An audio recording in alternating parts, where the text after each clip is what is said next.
Hello बच्चों, मैं समीर पांडे आपका स्वागत करता हूं ओनली यूपीएससी न्यूज की आज की क्लास में। आज हम अपने मैथ और रीजनिंग के क्वेश्चंस की श्रृंखला को आगे बढ़ाएंगे और 2020 में सीसैट में पूछे गए कुछ और क्वेश्चंस को सॉल्व करेंगे। इससे पहले 2020 का क्वेश्चन का एक वीडियो और आ चुका है। अगर आपने उसे नहीं देखा है तो आप जाके पहले उस वीडियो को देख लें। उसके आगे के क्वेश्चंस हम आज सॉल्व करने वाले हैं। हम यहाँ मैथ और रीजनिंग के सभी क्वेश्चन जो 2020 में पूछे गए हैं उनको सॉल्व करा रहे हैं। तो चलिए शुरू करते हैं आज की क्लास। इससे पहले 2018 का पेपर हम लोगों ने सॉल्व कराया है। जिन लोगों ने नहीं देखा है उसे भी जाके जरूर देख लें। तो शुरू करते हैं आज की क्लास। उठा लेते हैं क्वेश्चन और मार्कर। चलिए, पहला क्वेश्चन है, क्वेश्चन तो चला गया। कुछ कथन है, कथन और निष्कर्ष पे है। पहला कथन है कि एक पुस्तक है, स्टेटमेंट 1 है कि एक पुस्तक है जिसमें 51 पृष्ठ हैं और हर पृष्ठ पे एक फिगर बना हुआ है। स्टेटमेंट 1 है 51 पृष्ठों की एक पुस्तक में किसी भी पृष्ठ पर 2 से अधिक नहीं रेखाचित्र नहीं है। ये कह रहा है किसी पर 2 से अधिक जो फोटो हैं वो नहीं है। और स्टेटमेंट 2 कहता है कि प्रत्येक पे कम से कम एक तो है ही, कम से कम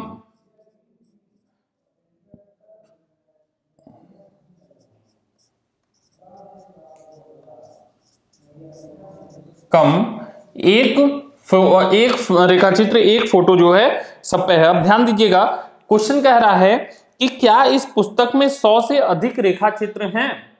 सवाल है और आपको इससे जवाब देना है। यहाँ पे जो ऑप्शन है वो क्या क्या है समझ लीजिएगा। पहला ऑप्शन है दोनों कथन S1 और S2 उत्तर देने के लिए पर्याप्त हैं, परंतु ना तो अकेला S1 और ना ही अकेला S2 उत्तर देने के लिए पर्याप्त है। यानी दोनों उत्तर तो दे देंगे लेकिन साथ में। दूसरा है S1 अकेला S1 उत्तर देने के लिए पर्याप्त है। सी है S1 और S2 एक साथ उत्तर देने के लिए पर्याप्त नहीं है। और डी है S2 अकेला उत्तर देने के लिए पर्याप्त है। समझते हैं सवाल क्या है कि क्या 100 से अधिक रेखाचित्र हैं।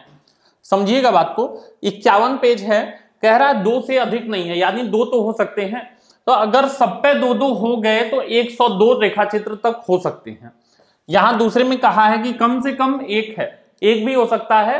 अगर 3-4 में भी एक हो गए तो बाकी में 2 से ज्यादा तो हो नहीं सकते हैं, तब तो 100 से नीचे हो जाएगा। लेकिन यहाँ पे कोई भी चीज इन बातों की पुष्टि नहीं करता है। यानी कि ना तो S1 और ना ही S2 साथ में मिलकर आंसर देने के लिए, उत्तर देने के लिए पर्याप्त हैं। यानी ये दोनों ही लाइनें उत्तर देने के लिए पर्याप्त नहीं है। और हमारा ऑप्शन सी यही है कि S1 और S2 उत्तर देने के लिए, एक साथ उत्तर देने के लिए पर्याप्त नहीं है। इतने से हम नहीं बता सकते कि उसमें 100 से अधिक फिगर हैं या 100 से कम फिगर हैं। इसलिए हम क्या कहेंगे, S1 और S2 एक साथ प्रश्न का उत्तर देने के लिए पर्याप्त नहीं है। चलिए देखते हैं अगला।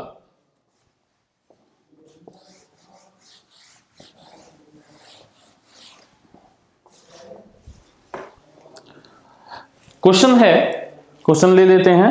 क्वेश्चन है कुछ इस तरह से है। एक चार्ट बना हुआ है, छोटा सा चार्ट है, लेकिन पहले ऊपर गर्ल्स हैं, लड़कियां, फिर बॉयज हैं और इस तरह से लाइन है।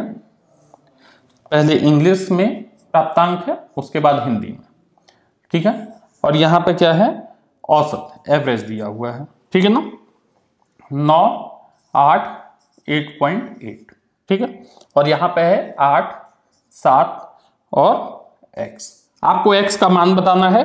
ऑप्शन में है 7.8, 7.6, 7.4, 7.2। क्या हो जाएगा देख लेते हैं कैसे करना होगा इस सवाल को। देखिए, देखने में भले छोटा सा है लेकिन ये थोड़ा सा टेढ़ा सवाल है। यहां पे आपको कई वैल्यूज नहीं दी हुई हैं, हाँ, तो कुछ अंदाजा आपको लगाना होगा। ये फोटो बना लीजिए, तो मैं इसे हटाऊंगा, ठीक है ना, तभी जो है क्वेश्चन यहाँ पे लगेगा।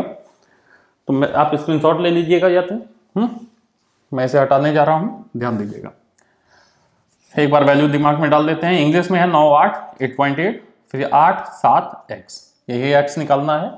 चलिए, हमको यहाँ पे इनकी संख्या के बारे में कोई भी अंदाजा नहीं है, लड़के तथा लड़कियों की संख्या का हमको अंदाजा नहीं है। तो एक बार हमको उनका अंदाजा, बच्चों का अंदाजा लगाना होगा, कितने लड़के थे कितने लड़कियां थी। तो हम एक मिश्रण का सिस्टम यहाँ पे अपना सकते हैं। हमने देखा कि लड़कियों के 9 मार्क्स हैं, लड़कों के 8 मार्क्स हैं, यही था, लड़कियां पहले थी। और जो इनका मिला के है वो है 8.8। तो ये मिश्रण का एक सिस्टम है। ऐसे देखिए, लड़के और लड़कियों को मिला के पूरा वो क्लास बनी है, सब कोई है। तो लड़कों का एवरेज, सॉरी ये गर्ल्स, लड़कियों का एवरेज इधर लिखा, लड़कों का एवरेज इधर लिखा, इनका मिला के जो बना इधर लिखा, इनको घटा के यहां पे लिखा, इनको घटा के यहां पे लिखा, ठीक है ना। क्या किया, घटा घटा के ऐसे लिख लिया। अब ये लड़कियों का भाग हो गया, ये लड़कों का भाग हो गया। देखिए, दशमलव से दशमलव हट गया और 2 से काटे तो 4:1, यानी लड़कियों की संख्या 4 है तो लड़कों की संख्या 1 है। हमको यहां से अनुपात मिल गया। हमने कहा तो ये संख्या मान लो 4x, ये संख्या मान लो x है कि नहीं। जब हमको एवरेज मालूम हो गया तो 4x कह लिया, x कह लिया। अब हम आ जाते हैं हिंदी वाली कहानी पे, जो दूसरा हमको कॉलम दिया था, जिसमें लड़कियां 8 पा रही हैं और लड़के 7 पा रहे हैं। अगर लड़कियां 8 पा रही हैं तो लड़कियों का टोटल मार्क कितना हो जाएगा, 8 × 4x।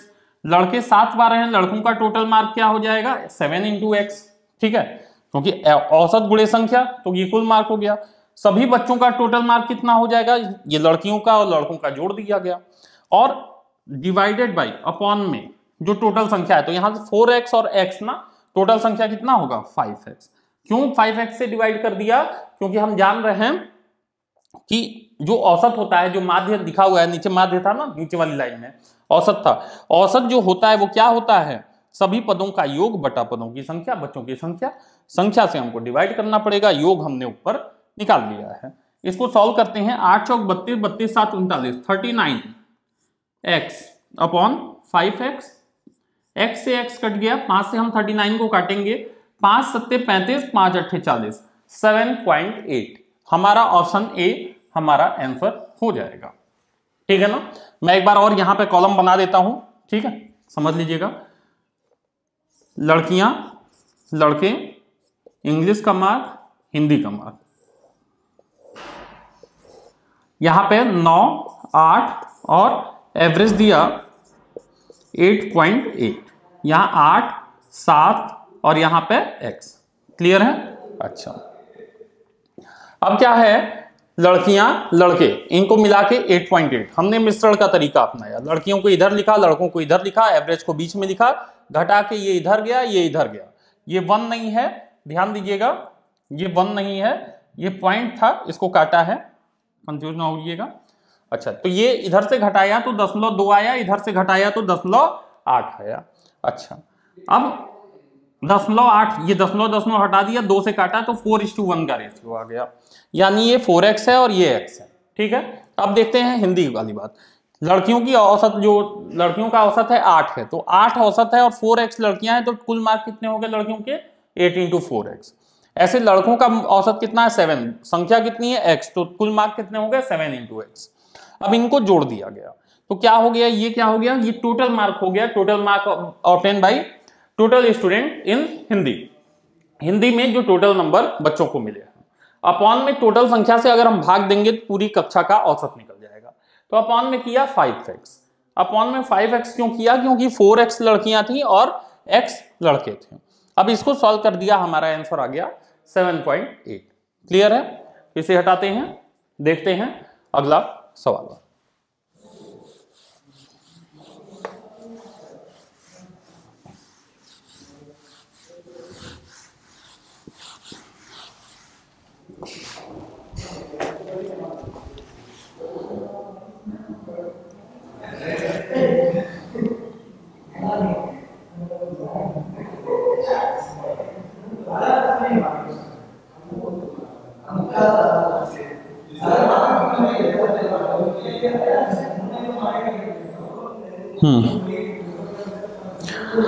फिर से स्टेटमेंट का क्वेश्चन है। पहला स्टेटमेंट है कि आर पी और क्यू से बड़ा है। कह रहा है आर बड़ा है किससे? पी और क्यू से। सेकेंड स्टेटमेंट ये S1 है, S2 है, S सबसे बड़ा नहीं है, S सबसे बड़ा नहीं है। S जो है सबसे बड़ा नहीं है। सवाल कह रहा है कि PQRS में सबसे बड़ा कौन है। क्वेश्चन क्या है कि PQRS में सबसे बड़ा कौन है। अच्छा, फिर से हमारे ऑप्शन वही हैं पहले वाले। क्या था ऑप्शन? पहला ऑप्शन है S1 अकेला उत्तर देने के लिए पर्याप्त है। दूसरा है S2 अकेला उत्तर देने के लिए पर्याप्त है। सी ऑप्शन है कि S1 S2 एक साथ उत्तर देने के लिए पर्याप्त है परंतु अकेले नहीं। और डी है आखिरी ऑप्शन, S1 और S2 एक साथ उत्तर देने के लिए पर्याप्त नहीं है। क्या होगा यहां पे देखते हैं। 2020 में देखिए स्टेटमेंट वाले क्वेश्चन काफी आए हैं, कम से कम 6-7 क्वेश्चन हैं, ठीक है ना, तो ध्यान दीजिएगा, काफी इंपॉर्टेंट है। पहली चीज कि R जो है वो P और Q से बड़ा है, तो हमको एक चीज समझ में आ गई कि P और Q तो छोटे हैं R से। इन तीनों की अगर हम PQR की बात करें, PQ और R की बात करें तो सबसे बड़ा P है। अच्छा, प्रॉब्लम किससे है? S से है। अब हम दूसरा स्टेटमेंट जब पढ़ते हैं तो साफ साफ लिखा हुआ है S सबसे बड़ा नहीं है। S जब सबसे बड़ा नहीं है तो अब इनमें कहीं भी हो, हमसे ये तो पूछा नहीं, QR से कंपेयर तो पूछा नहीं, हमसे कहा सबसे बड़ा, तो S सबसे बड़ा नहीं है तो जाहिर सी बात है P ही जो होगा वो सबसे बड़ा होगा। तो हमारा आंसर क्या हो गया? P। और किसकी मदद से? दोनों की मदद से। तो जो सी वाला ऑप्शन था ना, सी वाला ऑप्शन क्या था कि S1 और S2 दोनों के एक साथ मदद से उत्तर निकाला जाएगा। देखिए मैं पढ़ देता हूं इस लाइन को, समझ लीजिएगा। दोनों कथन S1 और S2 एक साथ उत्तर देने प्रश्न का उत्तर देने के लिए पर्याप्त हैं, किंतु न तो अकेला S1 और ना ही अकेला S2 उत्तर देने के लिए पर्याप्त है। सॉरी, एक बार देख लेते हैं क्या सिर्फ S1 से या S2 से निकाल सकते हैं।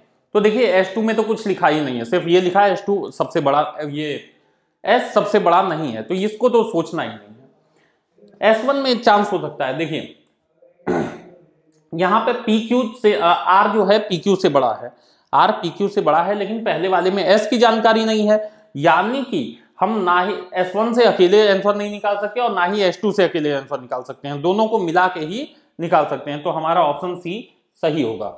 देखेंगे अगला सवाल।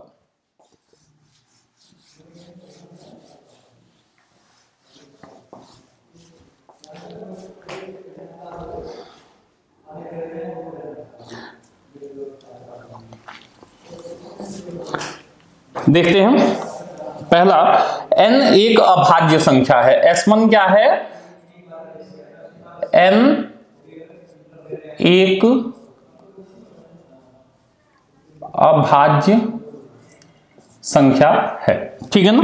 और S2 क्या है कि n को 4 से भाग देने पर हमेशा शेष जो बचता है, देखिए एक तो पहली चीज अभाज्य है तो पूरा तो कटेगा नहीं, कुछ शेष बचेगा। तो जब इसको 4 से भाग दिया जाता है तो तो हमेशा एक शेषफल बचता है। अब क्वेश्चन कह रहा है, प्रश्न है कि n 10 और 20 के बीच एकमात्र संख्या है तो n क्या होगा। कह रहा है कि n जो है 10 से 20 के बीच में एकमात्र अभाज्य संख्या है, एक मात्र अभाज्य संख्या है। n क्या है? 10 से 20 के बीच में एकमात्र अभाज्य संख्या हो तो n का मान बताना है। चलिए देखते हैं बता सकते हैं कि नहीं बता सकते हैं। चलिए 10 से 20 के बीच में अभाज्य संख्याएं उठा देते हैं थोड़ा। तो 11 एक अभाज्य संख्या है, फिर 13 एक अभाज्य संख्या है, फिर 17 एक अभाज्य संख्या है और 19 एक अभाज्य संख्या है। 10 से 20 में हमको 4 अभाज्य संख्याएं मिल रही हैं। सभी को अगर हम 4 से भाग दें तो अगर हम 11 को 4 से भाग दें तो शेषफल बचता है 3, ठीक है ना। 13 को हम 4 से भाग दें शेषफल बचता है 1, यानी कि हमारी इस कंडीशन को ये 13 फुलफिल करता है। 17 को हम 4 से भाग दें, 17 को भाग दें तो 4 चौक 16, फिर से बचा 1, यहां पे भी 13 भी फुलफिल कर रहा है, 17 भी फुलफिल कर रहा है, यानी हमारे जो भी यहाँ पे स्टेटमेंट दिया है उसको फॉलो कर रहा है ना, दोनों फॉलो कर रहे हैं। और 19 की बात करें तो 4 चौक 16, यहाँ पे बचा 3, तो ये हमको नहीं चाहिए, हमको शेषफल कौन सा बचाना है, 1 बचाना है। तो हमारे पास दो ऑप्शन हो गए, 13 और 17। क्या हमारे पास कोई ऐसा स्टेटमेंट है जिससे हम 13 हो या 17 हो वो देख सकते हैं? तो देखिए पहली बात तो सेकंड स्टेटमेंट लिखा हुआ है कि, मैं पढ़ देता हूं, मैंने पूरा तो लिखा नहीं था, तो देख लीजिए, n को 4 से विभाजित करने पर 1 आता है। जो क्वेश्चन है कि 10 से 20 के बीच में एक मात्र अभाज्य संख्या है, तो यहां तो ये तो पूरी तरह से गलत हो गया। यहां पे दो संख्याएं ऐसी आ रही हैं। पहली बात कि दो संख्याएं आ रही हैं, एकमात्र अभाज्य संख्या नहीं आ रही है। दूसरी बात कि अब इन दोनों में कौन सा होगा, ना S1 से पता चल रहा है ना ही S2 से पता चल रहा है। तो यहां पे फिर से ऑप्शन ये वही है कि S1 अकेला उत्तर देने के लिए पर्याप्त है, S2 अकेला उत्तर देने के लिए पर्याप्त है। तीसरा ऑप्शन है S1 और S2 प्रश्न का एक साथ उत्तर देने के लिए पर्याप्त है, परंतु ना तो अकेले A ना तो अकेले B। और चौथा ऑप्शन है S1 तथा S2 दोनों ही एक साथ उत्तर देने के लिए पर्याप्त नहीं है। समझिएगा क्या है, S1 और S2 दोनों एक साथ उत्तर देने के लिए पर्याप्त नहीं है। तो यहां पे देखिए यही डी ऑप्शन होगा। आप देखिए कुछ भी आप लगा लोगे, यहां पे कोई भी दिमाग लगाओगे आप नहीं क्लियर कर सकते कि 13 होगा कि 17 होगा। और वैसे भी क्वेश्चन में आपके लिखा है एकमात्र अभाज्य संख्या, और हम इन्हीं कंडीशन को फॉलो कराए हैं 10 से 20 के बीच में, तो हमको एक्यूरेट आंसर मिल ही नहीं रहा है। यानी कि ना ही तो ये S1 और ना ही तो S2 एक साथ मिलकर भी उत्तर देने के लिए पर्याप्त नहीं है। तो हमारा ऑप्शन क्या हो जाएगा, हमारा ऑप्शन होगा ऑप्शन डी। क्लियर है? चलिए बहुत अच्छा। एक और सवाल, ये भी स्टेटमेंट का ही है।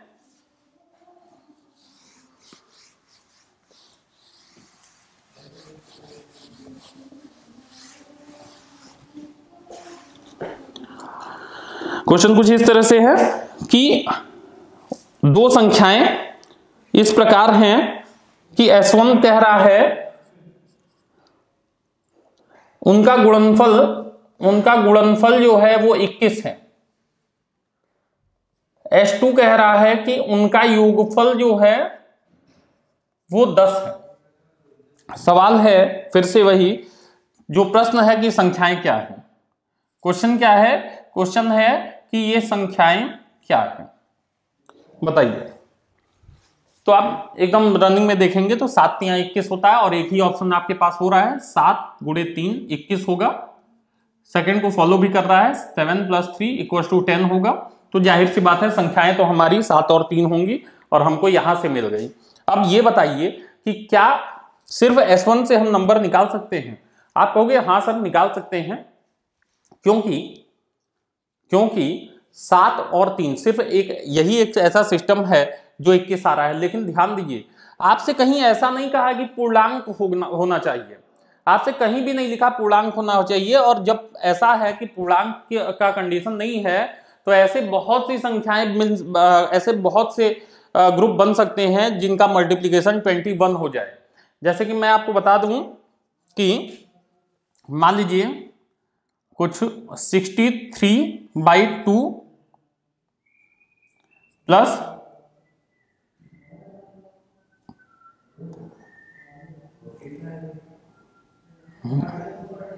126/3, सॉरी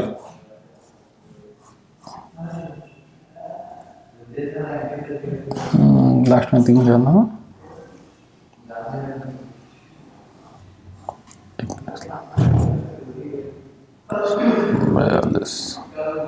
मान लीजिए मैं कहूं कि 40/3 एंड 2/3, ठीक है ना। अच्छा 10 ले आना, सॉरी ये ग्रुप मत बनाइए, 7/2 प्लस 13/2, ये भी एक ऐसा ग्रुप है जिसको आप जोड़ेंगे तो कितना आ जाएगा, 10 आ जाएगा। अच्छा, ऐसे ही मल्टीप्लिकेशन का भी ग्रुप बन सकता है। मल्टीप्लिकेशन के लिए भी मैं आपको बता दूं कि ऐसे फ्रैक्शन में आ सकते हैं, दशमलव में आ सकते हैं, कौन से आ सकते हैं मैं बताता हूं आपको। सपोज दैट कि मैं आपसे कहूं कि 263/2 इंटू 2/3, ठीक है। ये दो संख्याएं ऐसी होंगी जिनको गुणा करने पे देखिए कितना आ जाएगा, 21 आ जाएगा। 3 से काटेंगे, 3 दूना 6, 3 एकम 3, 2 से 2 काट दिया, क्या आ गया, 21 आ गया। यानी कि ऐसे बहुत से ग्रुप बन सकते हैं जिनको मल्टीप्लाई करने पे क्या हो जाए, 21 हो जाए, और ऐड करने पे क्या हो जाए, सॉरी अभी हम पहले स्टेटमेंट को पहले देख रहे हैं। तो ऐसे बहुत से ग्रुप हो सकते हैं जिनको मल्टीप्लाई करने पे क्या आ जाए, 21 आ जाए, ठीक है ना। तो आप सिर्फ पहले स्टेटमेंट से नहीं कह सकते कि 7 और 3 होगा। हाँ, अगर आपसे कहा होता, कहीं पे पूर्णांक शब्द का प्रयोग कर दिया होता, तब सिर्फ S1 से हम वैल्यू निकाल सकते थे। अच्छा, जब और सिर्फ S2 से भी हम देख लिए, यहां पे हम सिर्फ यहाँ पे इस लाइन को अगर देखें तो सिर्फ S2 से भी हमारा आंसर नहीं निकलेगा, इसको देखें तो सिर्फ S1 से भी हमारा आंसर नहीं निकलेगा। लेकिन अगर हम S1 और S2 को एक साथ प्रयोग करें तो हाँ, हमको ये आंसर मिल जाएगा, ठीक है ना। अगर हम S1 और S2 को एक साथ यूज करें तो हमको ये मिल जाएगा। यहां जरूरत नहीं है, लेकिन मैं बता दे रहा हूं कि कैसे आप निकाल सकते हैं। अगर कोई दूसरा क्वेश्चन होता, आपको वैल्यू निकालनी होती, तो आप कैसे निकाल सकते थे, समझिए। जब भी a प्लस बी और ab दिया होता है तो a माइनस बी निकालते इस फॉर्मूले से, a माइनस बी का whole square minus 4 plus 4ab, और उसके बाद इन दोनों को जोड़ देते तो a आ जाता, जोड़ के आधा करते a आ जाता, घटा के आधा करते तो b आ जाता। तो हमारे पास ये दोनों कंडीशन, जब हम a और S1 और S2 दोनों को हम यूज कर रहे हैं, तभी हमारा आंसर यहाँ पे मिल रहा है। इस चीज को दिमाग में बैठा लीजिएगा। तो जो ऑप्शन होता है ना कि S1 और S2 दोनों एक साथ मिलकर इस आंसर का, इस क्वेश्चन का आंसर दे सकते हैं, जवाब दे सकते हैं, ना तो अकेला ए ना तो अकेला बी उत्तर देने के लिए पर्याप्त है, ठीक है ना। यानी अकेले ये उत्तर नहीं दे सकते, एक साथ ये उत्तर देने के लिए पर्याप्त है। यही ऑप्शन आपका सही हो जाएगा। आज का वीडियो आपको कैसा लगा कमेंट सेक्शन में जरूर बताइएगा। ये स्टेटमेंट के क्वेश्चन है, बहुत ही इंपॉर्टेंट है। इस साल 2020 में आपसे बहुत ज्यादा पूछे हैं, तो इनकी एक अच्छी प्रैक्टिस कर लीजिएगा। अगर आज का वीडियो अच्छा लगा है तो इसको लाइक कीजिएगा, शेयर कीजिएगा और सब्सक्राइब कीजिएगा। आज के लिए इतना ही। Thank you so much. मैं Manas Mishra, the news ocean का मैनेजिंग डायरेक्टर, आपके लिए एक ऐसी पत्रिका पहली बार आई है जो सिर्फ सच दिखाएगी। कृषि कानूनों पर मचा है घमासान, हो रही हैं मनगढ़ंत बातें। मैं अंकित मिश्रा, पढ़िए मेरा आर्टिकल इस मैगजीन में फैक्ट के साथ। यूपीएससी के एस्पायरेंट समझे हर मुद्दों को गहराई में जाकर के। इस नए लेख में आपको मिलेगा नए संसद भवन के निर्माण से संबंधित सारी जानकारी। मैं विशाल यादव, अब तक आप लोगों ने हमें टीवी पे देखा, लेकिन अब हमारे लेख आपको दिखेंगे इस मैगजीन में। मैं Ranjit Prasad, reporter the news ocean. हम आपको दिखाएंगे किसान आंदोलन के बीच में जिहादी कांड। सब्सक्राइब करें द न्यूज ओशियन, खबरों का समंदर।